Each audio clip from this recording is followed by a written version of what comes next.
Тіпті бар ғой, тіпті ол жерді қоя тұрайықшы. Енді ол жақ, мына жақтағын айтайыншы мен сіздерге. Күн батыстан шыққан күні әлемде не болатынын білесіздер ма? Күн батыстан шыққан күні Алла тағала Құранда келтіреді ғой аяттарда, тәубелердің тоқтайтын күні ғой, сол күн батыстан шыққан күні аспан бар ғой, қағаз сияқты бүктетіліп қалады дейді надау. Аспан бар ғой, қағаз сияқты бүктетіліп қалады дейді аятта айтады.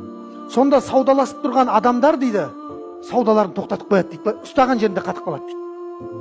Нан алып жатсың ба базардан, нан осылай қатып қаласың дейді, ана күннің қорқынышынан. Ең соңғы күн жер беті. Және жаңа туылған перзенттің шашы ағарып кетеді дейді ана уайымнан. Және адамдарды мас күйде көресің дейді, лағып атады дейді, адамда лағып жүреді, лағып, бастарын әр жерге соғып. Бірақ олар мас емес дейді. Бірақ ол күннің несі ауырлығы қатты дейді. Сіз осы мен дүниедегін айтып жатырмын. Ал енді ақыреттегі керек ал. 3000 жыл жағылған тозақтың отын көрген кезде ойбай-ау, лақтыратын адам таппай қаласың. Бір-бірін лақтырып кетеді бәрі жерде. Сонда бәрі кімге барып тұрған жерде? Адам алейхиссаламға барып тұр. Адам ата не дейді? Менің еш нәрсем бүгін еш нәрсе істей алмаймын дейді, Раббым ашулы қатты дейді. Мен өзімнен басқа ештеңе істей алмаймын деген кезде, сендер бірден бір құтқаратын адам болса Ибраһимге барыңдар деп айтады.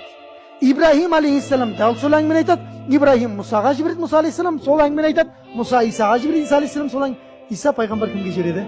Мұхаммед саллаллаху алейхи уассаламға жіберген кезде Алла мен дейді Раббымның алдына барамын дейді. Сөйтемін де Раббым маған илһам қылған мақтауларды айтамын дейді. Яғни бұрын соңды мақтамаған сөздерді айтамын дейді пайғамбар саллаллаху алейхи вассалам. Раббым сондай пәктеймін, дәріптеймін дейді. Сөйтемін де мен сәждеге құлаймын дейді. Сонда Алла тағала Мұхаммед сәждеден басыңды көтер, сұрағаның беріледі, шафағат етуге рұқсат етіледі деп айтты дейді. Сонда ана жердің барлығын не істейді дейді, адамдарды шафағат етеді дейді пайғамбарымыз.